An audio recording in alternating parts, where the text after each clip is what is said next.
Ang pinakadakilang layunin ng pagtatapat. April 13.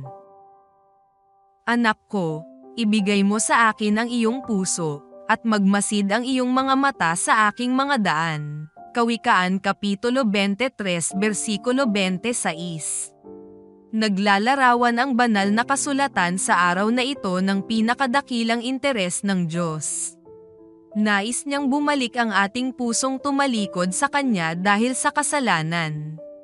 Maaari nating tawagin itong pagbabago ng karakter o katauhan. Basahin ng maingat ang mga sumusunod na sipi buhat kay Ellen G. White.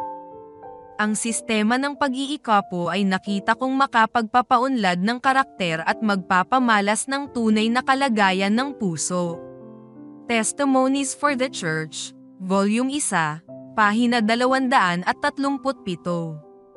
Ito ang tunay na layunin ng pagtatapat, upang mapaunlad ang karakter at maipamalas kung ano ang tunay na namamahala sa ating mga puso. Kailangan nating maunawa ang paggamit ng mga ikapo at mga handog ay isang bagay, at ang layunin ng mga ikapo at mga handog ay isang bagay na ganap na kakaiba.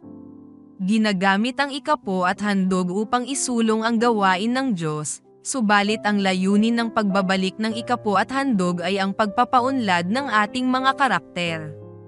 Kaya kapag pinag-uusapan natin ang tungkol sa katapatan sa iglesia o sa ating mga anak, huwag lang nating ikatuwirang nangangailangan ng pinagkukunan panustos ang gawain ng Diyos at kailangan isulong ng mga misyon ang gawain at kaya kailangan nating maging tapat.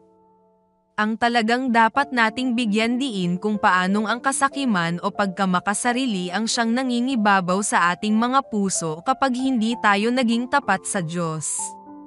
Ipagpalagay, gaya halimbawa, isang batang tumatanggap ng panggastos na 10 piso mula sa kanyang mga magulang at nagsasauli ng 1 pisong ikapo at 1 pang pisong handog.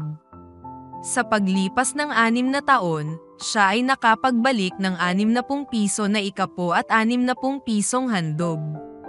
Tiyak hindi magdudulot ng malaking epekto ang perang ito sa pangangaral ng ebanghelyo sa buong mundo. Gayunpaman may kakayahan itong gumawa ng malaking epekto sa karakter ng batang ito ng higit sa 5 taon. Hindi ang kakaibang magagawa ng pananalaping handog natin ang pinakamahalaga sa Diyos kundi ang pagkakaibang magagawa nito sa paglalantad kung nasaan ang ating tunay na kayamanan. Kaya ako'y tapat, hindi dahil makatatanggap ako ng kapalit, hindi dahil umaasa ang Diyos sa akin, kundi bagkus nauunawaan ko ang papel ng katapatan sa pagbabago ng aking karakter. Panawagan. Hilingin sa Diyos na tulungan kayong maunawaan ang kahalagahan ng katapatan sa pagbuo ng karakter at transformasyon.